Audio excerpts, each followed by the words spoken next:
Hi guys, welcome to the Revive Stronger podcast. I'm your host as always, Steve Hall, and I am happy to be joined by Ryan Doris today.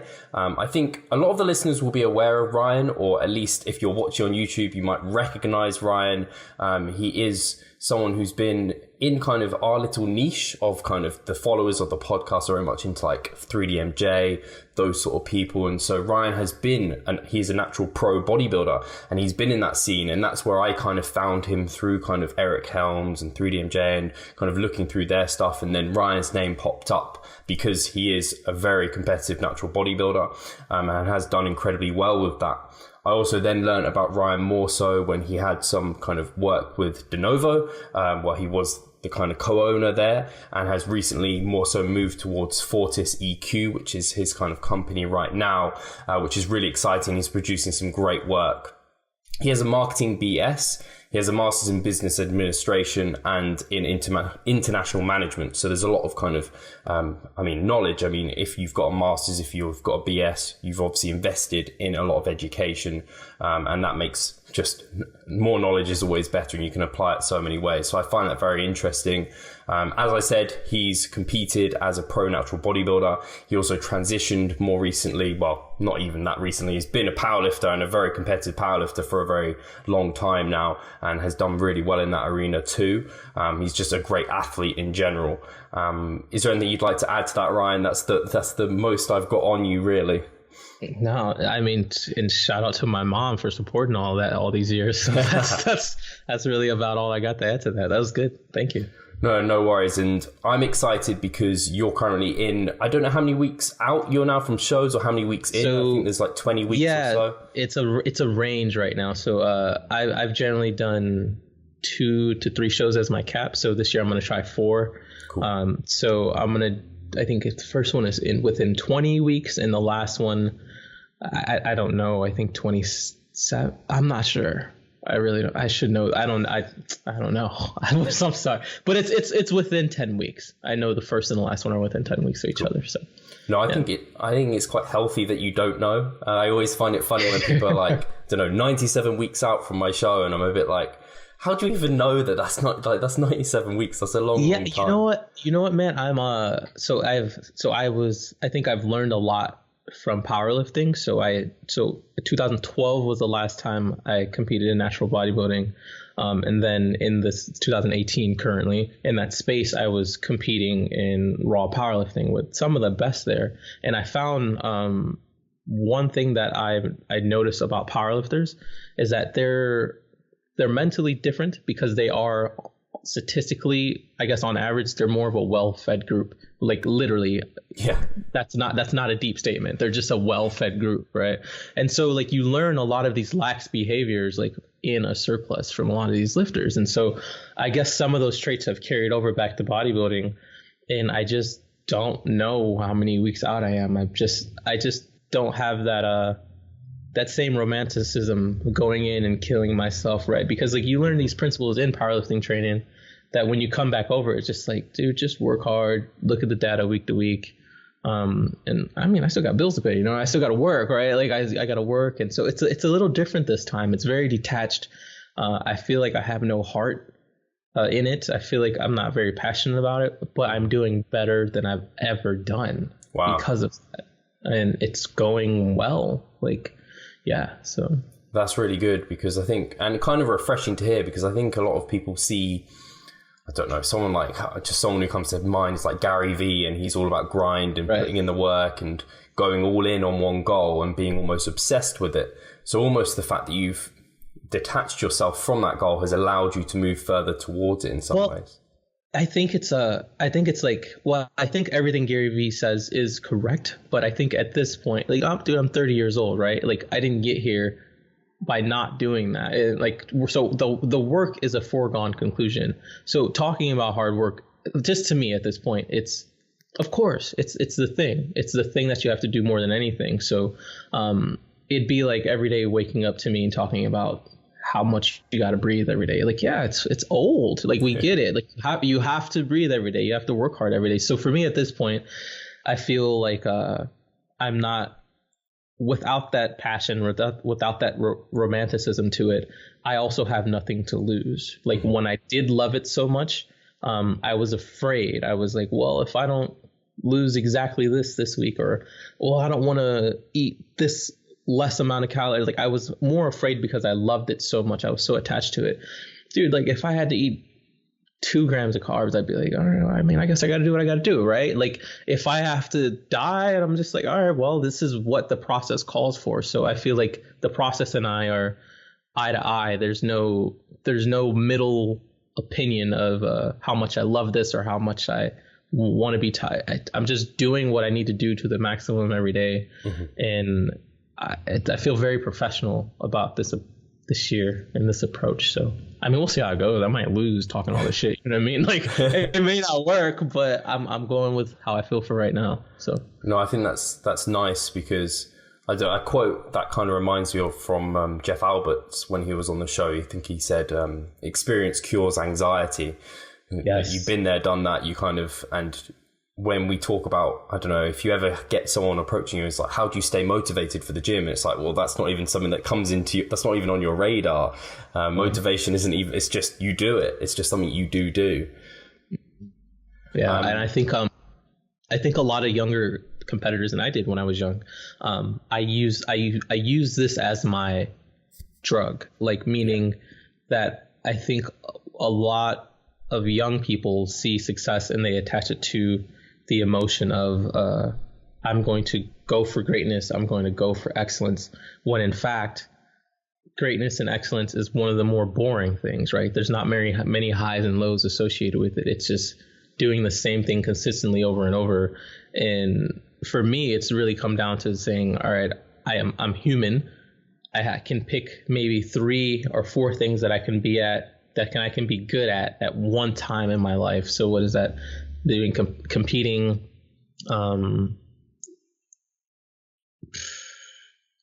being like a decent friend, having time in my day to talk to people, and being a coach full time and making some content. Like other than that, I don't have, unless I have employees, I don't have much more than I can do. So I think excellence itself is just saying, all right, I'm picking 4 things and I have no idea what else is going on. Like I have no clue what's going on in the Marvel movie world. I have no clue I have no idea what else is going on. Like I'm trying to be really good at these things.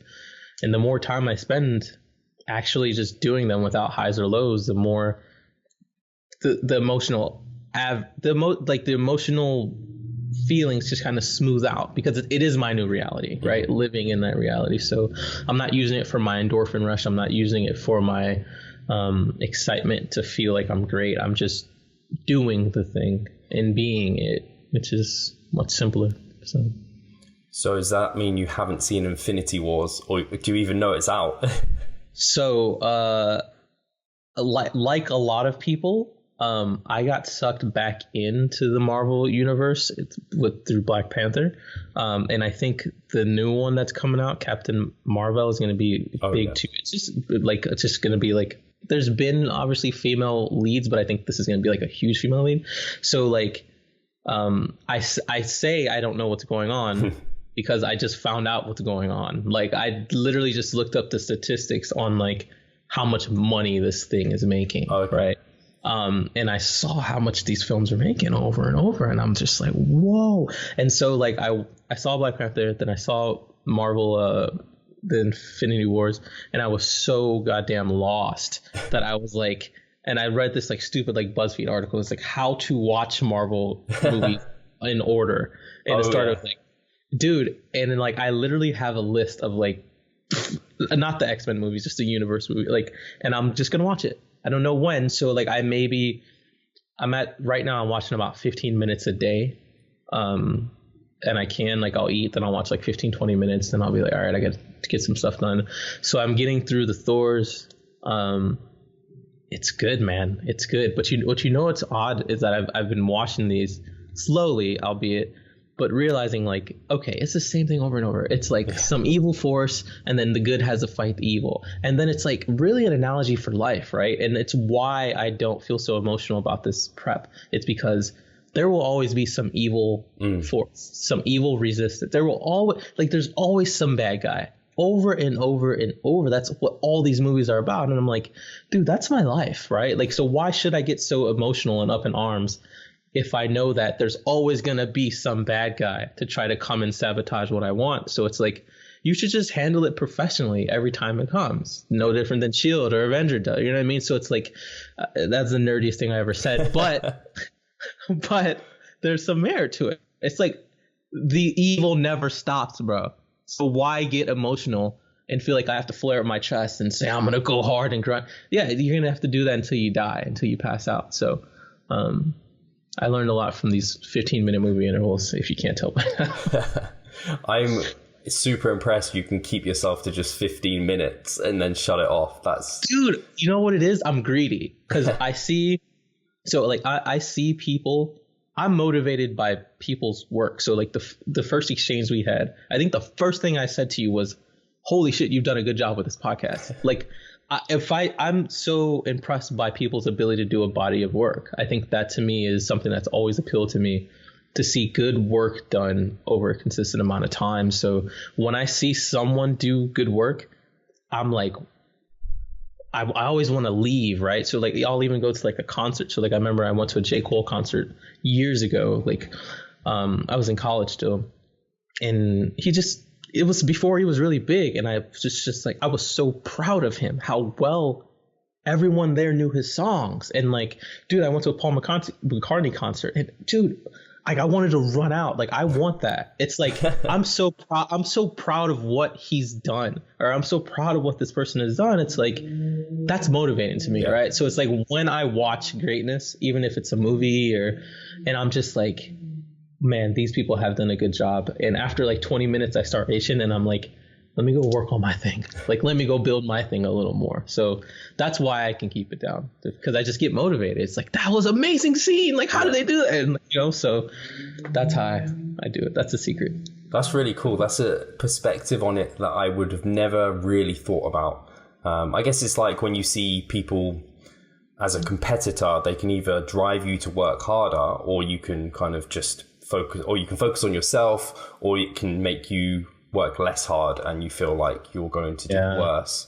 I think you did a video, and I don't know if this relates to the kind of the Vitamin W video, where you're talking about kind of natural versus force work and outworking. I thought that was fantastic. I don't know if you want to kind of talk to what Vitamin W is.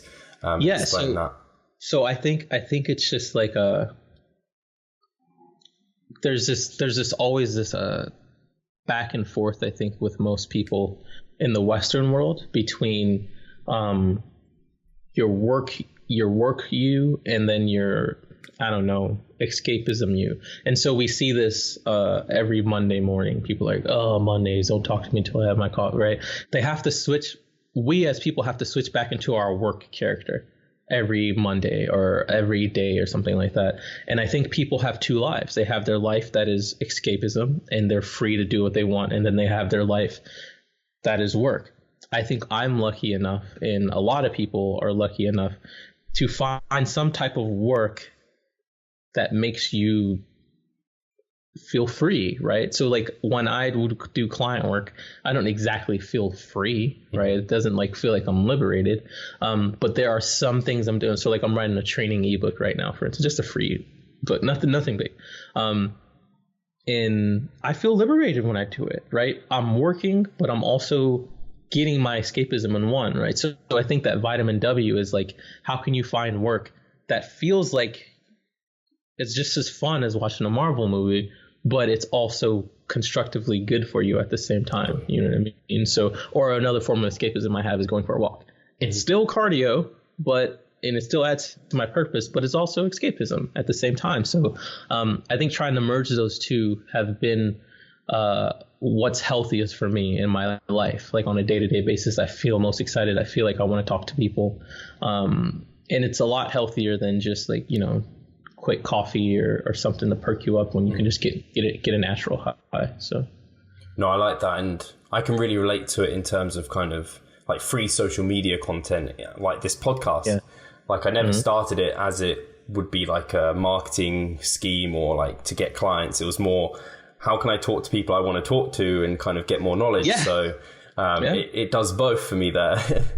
It worked, and you know what? Because it'd be absurd if you were like if you would have emailed me and been like, "Hey, dude, can we get on the phone for an hour?" I'd be like, "No way!" Like it just wouldn't happen. Yeah. But if you're like, "Hey, can we just basically have the same conversation we would have on the phone, but for a podcast?" You know, it's win-win. So yeah, this is the perfect example. You've talked to some phenomenal people, and you're doing that thing with Mike. Like you guys have some event or something like that. That's awesome. Yeah, you guys you're winning right now, bro. Pat yourself on the back. You're winning right now. See, I'm hyped. You see how hyped I just got? Yeah.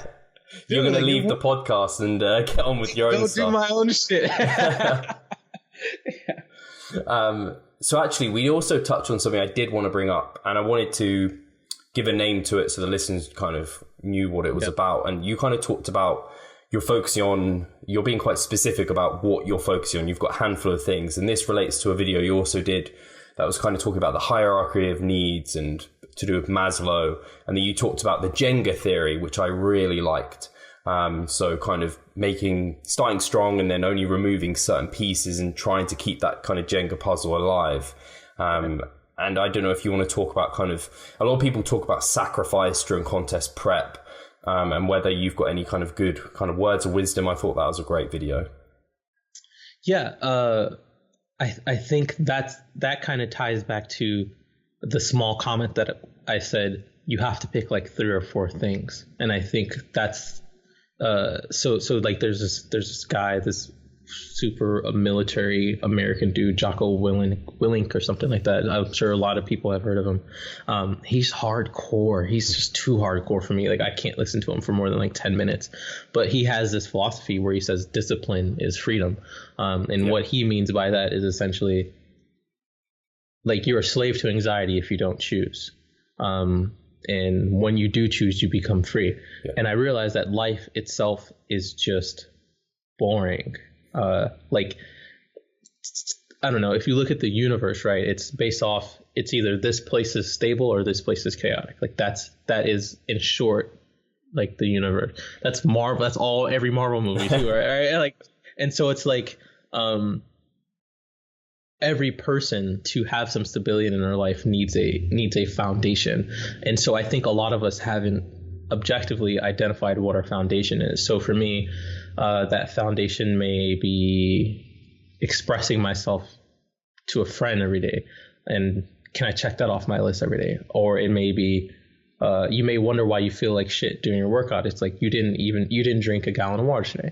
Right, you didn't check that off your foundational list. Or do you feel alone? Well, maybe you didn't talk to your mom this week, right? And so I feel like we need to identify like what is my foundation to which I can build my church, to which I can build my thing. And I feel like when people go into a contest prep or go into a goal of extremism, they forsake that entire foundation, right? So it's like the only reason you were able to work your way up to say, I want to self-actualize in the Maslow definition of self-actualization, meaning who is the highest version of Ryan? Like, what's the highest version of myself?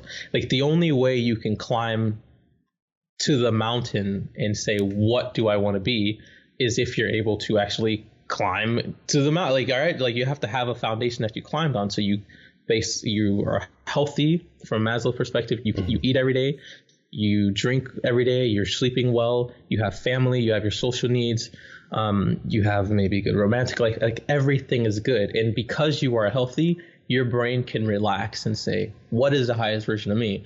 And so I think people see the highest version of themselves and they think, I'm going to chase that and totally give up sleep. And they totally give up calling their mom, and they give up everything. And so now in turn, you are a slave to this thing, right? Like you no longer, like you have it, but at the cost of what? It's like that Thanos, right? Yeah. Like you have it, but at the cost of what? No, I'm not gonna give away spoilers, but but at literally, you can have what you want, but it's you're going to lose everything to get it. And what's the point of just sitting watching the sunrise if you got nothing? Thanos, you idiot. Yeah. So no, everyone needs to go see these Marvel movies.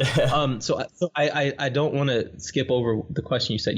You said you want to give it a name. Repeat that. Oh no, sorry, that was the name. So it was kind of like the hierarchy of needs, just introducing that kind of concept to people. Because we kind of talked about the 4 things, and it was like, where does that come from? So those were like the 4 things you just need to get done, the foundation. And you know what, I think what's important is, what's important is that if you live in, why I mentioned kind of a first world Western country, is that you don't realize how easy these things are.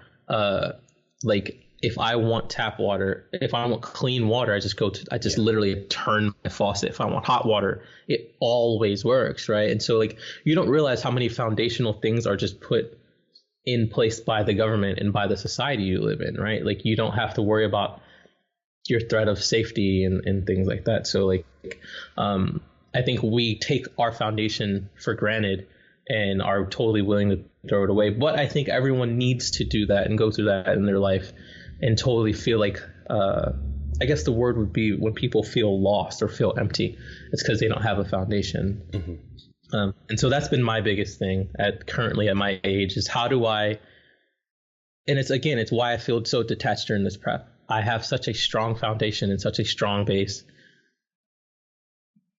Prep it doesn't have any weight to me. The thing that has weight to me is, can I enjoy my walks? Can I just drink water? Can I eat good food? Like, my foundation means the world to me. Mm-hmm. And my self-actualization goal is just something I'm working on the best I can when I can. So, and I think some of the points you brought up in the foundation, I think some of the listeners will be like, oh yeah, it makes sense. Kind of, you need to start from a place of health in terms of your diet, eating plenty of calories. I think even sleep for a lot of the listeners will be something that they think about. But you brought up kind of the relationships, that social support. And I think a lot of people don't realize the importance of that. And it's not only important getting through your prep, but also when you finish it and kind of you've lost that goal that's allowed you to kind of let go of the social support potentially. And then you've got no one around you to keep you going because potentially you detach them from things. And I think, I don't know if you've ever in your previous preps experienced where you kind of let that go. And if you've got any kind of words of wisdom and how you've kind of managed it better this time around. Yeah. So I think the reason why I took such a long break from bodybuilding is because I gave everything to achieve those goals. I'm speaking from experience, right? I've totally forsaken. Anyone can go. I don't care who you are. If you're not on my side, if you're not supporting me, then you're just out. You're either in or out. And that's how I always saw it. And then it wasn't until maybe it was like 3 months after prep where I just felt like, this is in 2012, where I just kind of felt this like social hole in my life, like something was missing. And then ironically enough, I was really into this binging of like Lockup, like, you know, when they show like people in jail and like that's I don't know if you guys have it there, but they have it here, and it's like America's toughest prisons, blah blah. And then they showed like the level 5 toughest things, and like after watching like a season of this, I realized that the worst punishment that my government, the people have said that I can give someone, is isolation. That's the highest level of punishment in society, right? It's like we can't think of anything worse than that.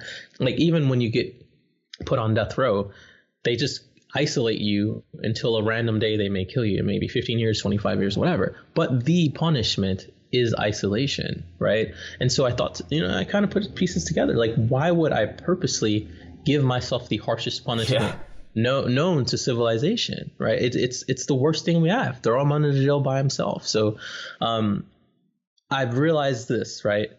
There's a spectrum. So I may not be able to go to 0 friends in a prep, but at least I can have outlets. And so like I've learned to have outlets now that are sometimes not such a matter of proximity based, because I think people say I need to find someone, a training partner, or someone there who understands me. So I think a lot of the times, any form of expression is therapeutic. So sometimes having a journal, right?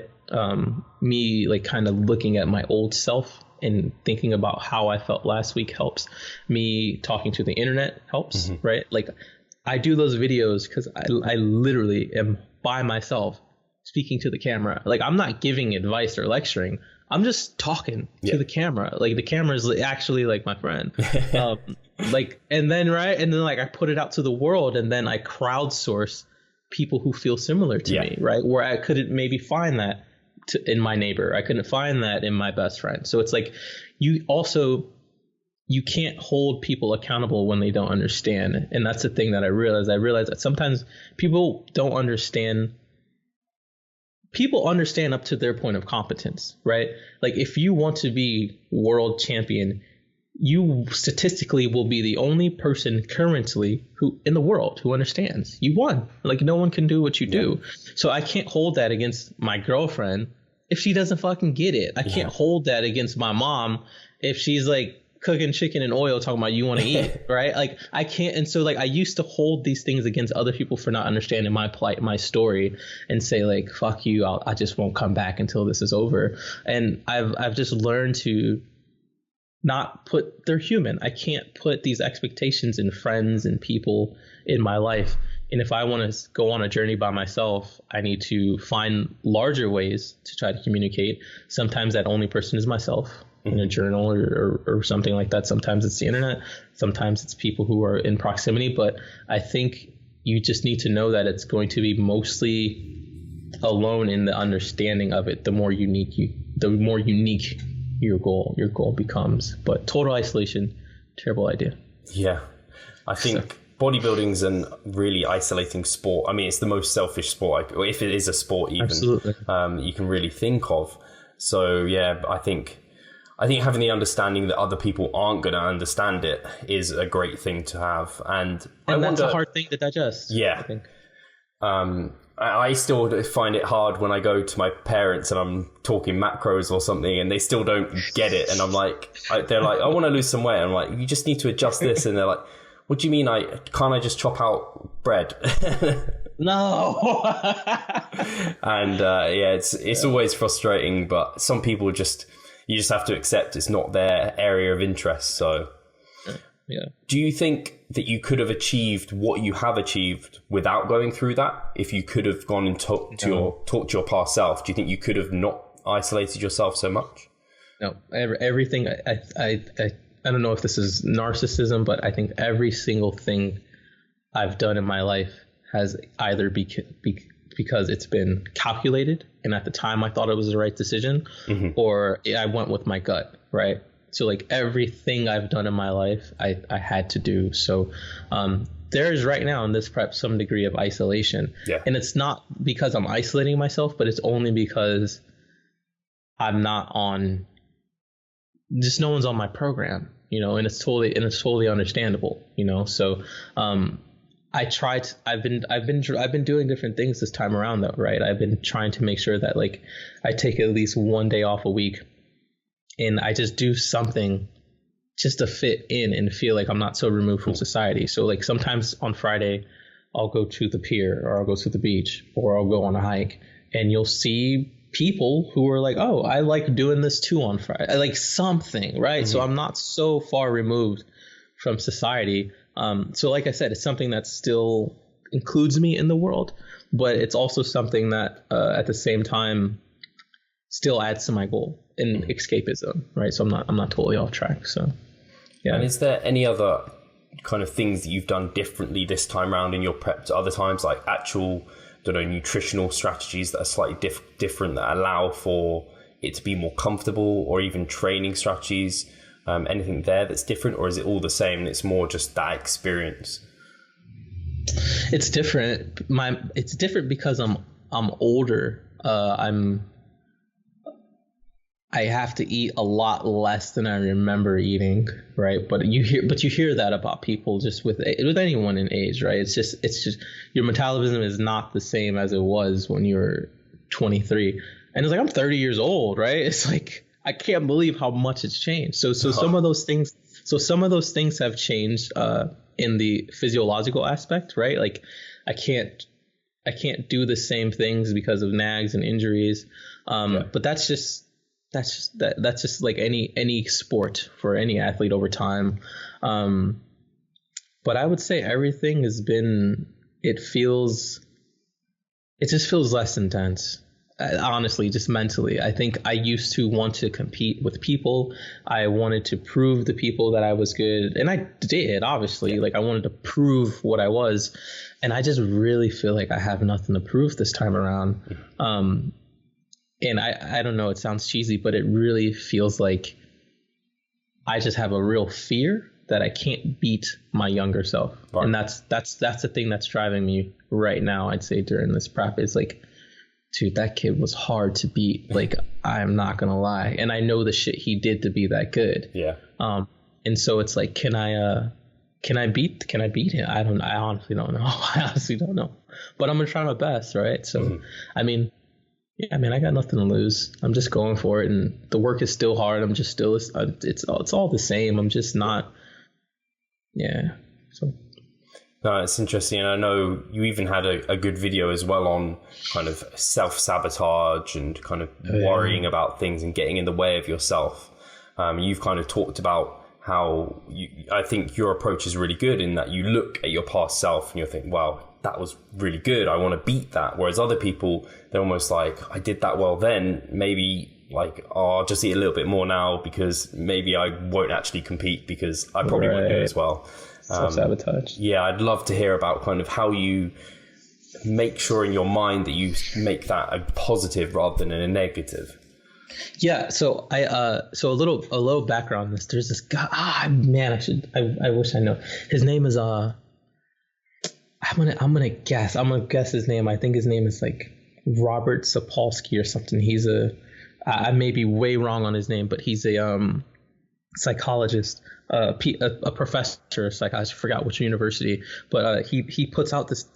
He has this great lecture on decision making, and he starts on why you may make a decision from the hundredth of a second before what happened, and he breaks it down slowly to like millions of years ago, like what influenced these decisions. And so obviously millions of years ago, it was like the ethnic group you came from, how aggressive were they hunt and stuff like that. And he keeps boiling it down to nurture, how you were raised. And then one thing that he mentions is that like in the hundredth of a second, like what is largely genetic is the way your amygdala, your lizard brain works, right? So I was in a store yesterday, a grocery store yesterday, and I saw this woman. Like, dude, this sounds insane.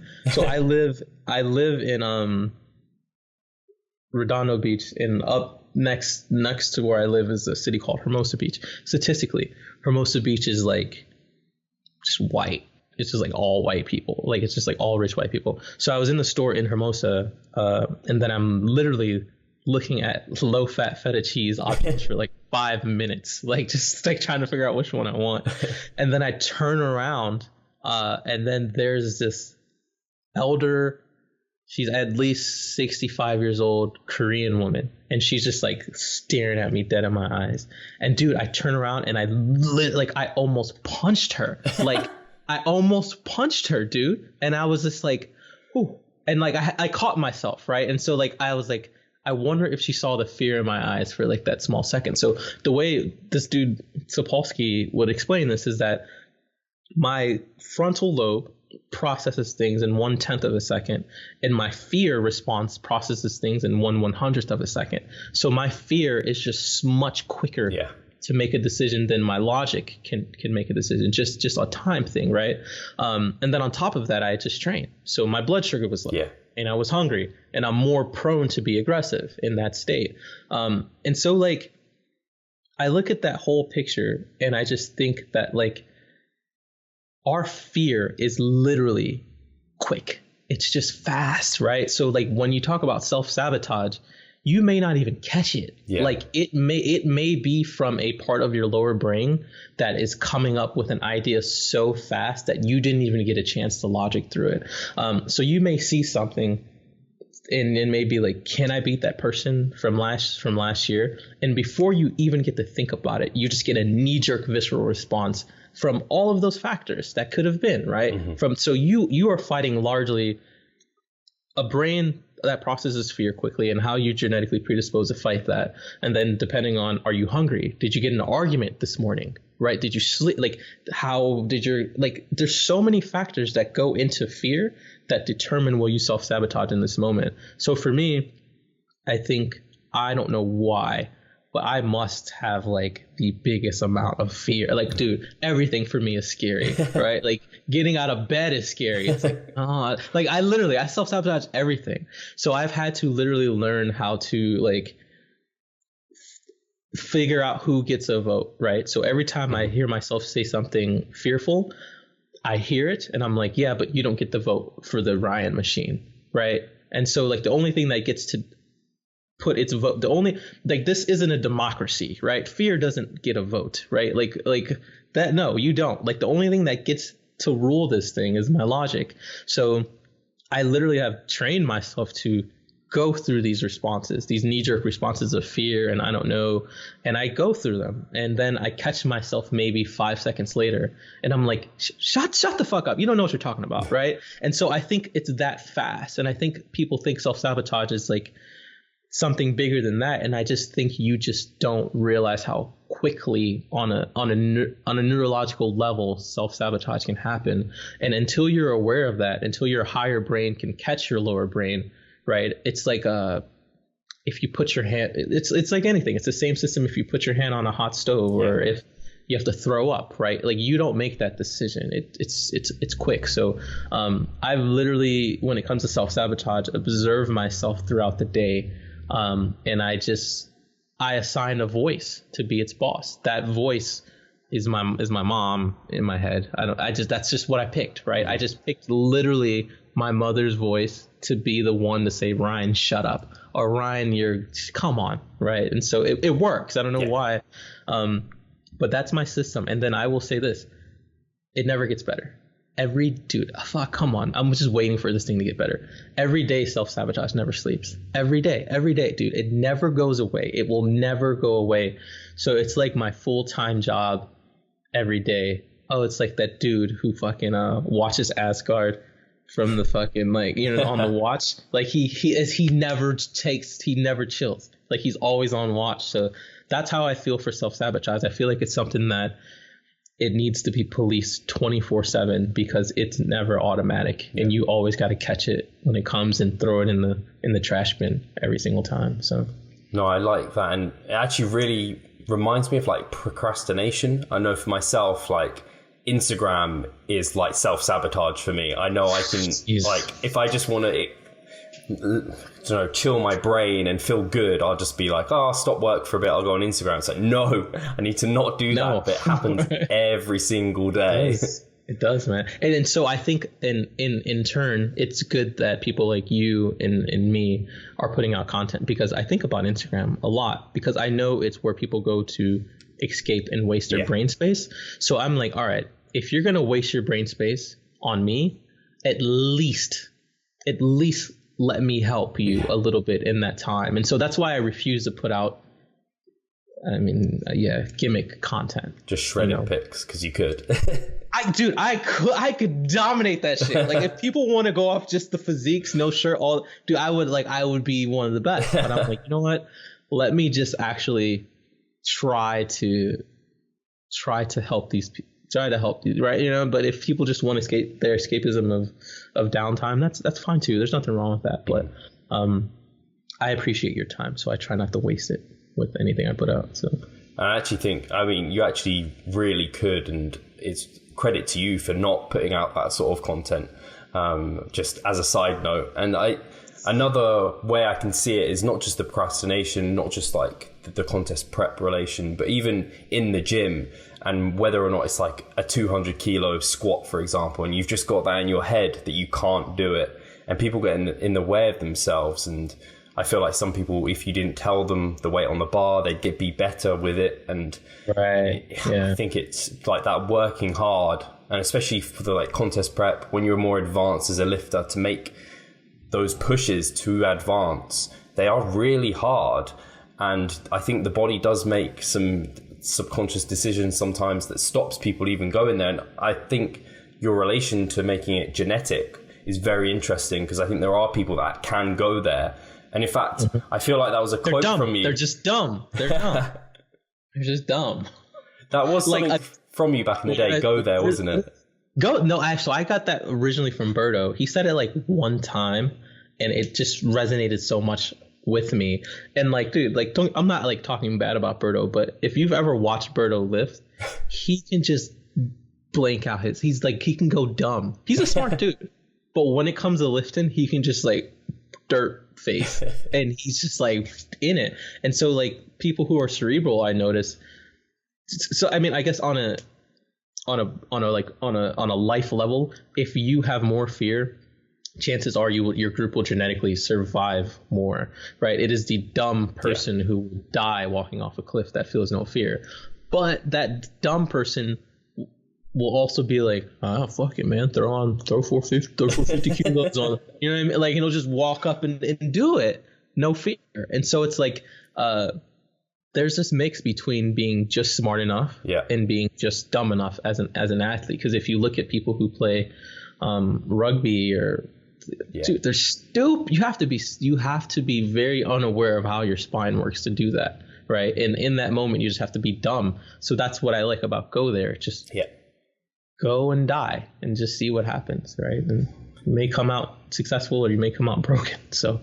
And I guess, I mean, the best natural bodybuilders like Berto, yourself, like, to get into the condition you guys get into, you have to go dumb. Like, it's not clever to go there. No, like, dude, I am so unbelievably dumb. Like, it's unbelievable. Like, I literally, and that's why it's so hard for me to do a prep frequently. I can't do it yearly. Like, because I feel like I lose my intelligence, to be honest with you.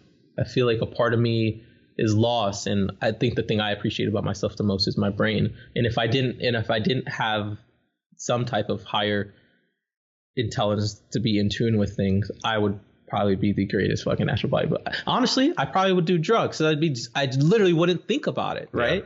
Like, I would just probably just go for it. I'd probably just go for it and say, who gives a fuck? So, yeah, man, be dumb. It's the way to go.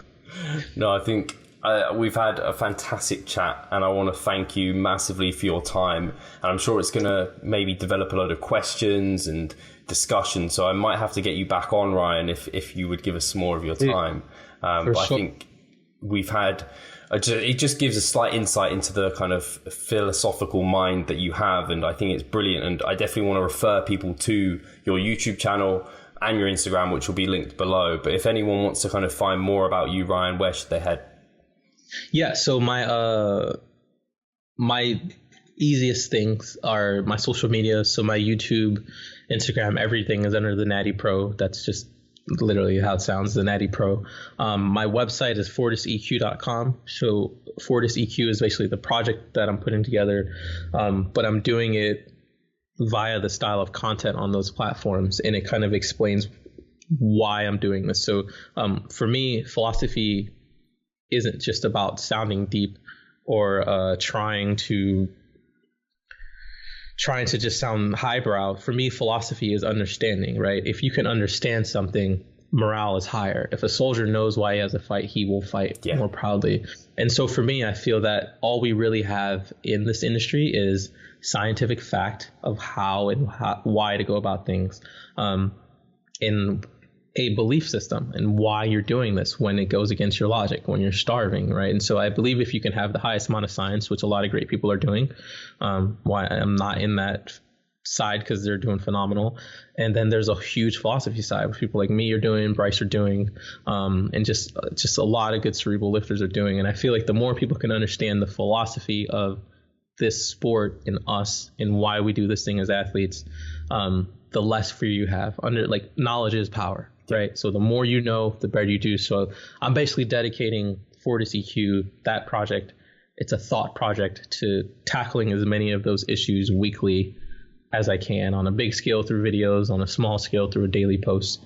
So yeah, it's quite a journey. So go binge read my posts and go binge watch my videos. So no, I think as a coach and coaching people online, like see the science side. I think a lot of people see that, and the side that doesn't get seen, that is huge in what I do, is that philosophical, cerebral side. So your videos are incredibly helpful, and I think if any coaches watching it, likewise for clients or athletes themselves, yeah, they're a gold mine, really. Yep. And I would say to any coaches, one, I can't do this alone. So if you are interested in something like this, I highly suggest you start your own kind of project, philosophical project. And I think you can't just yell at people to go harder or go faster or go stronger. I think people need to actually understand why they need to do that. A lot of people do. A lot of people just can't accept that offhand. So if you can explain to someone what the definition of never quit is, then maybe they won't quit if they understand. So awesome. No, I want to thank you again, Ryan, and thank all the listeners for kind of staying tuned, and we'll talk to you soon.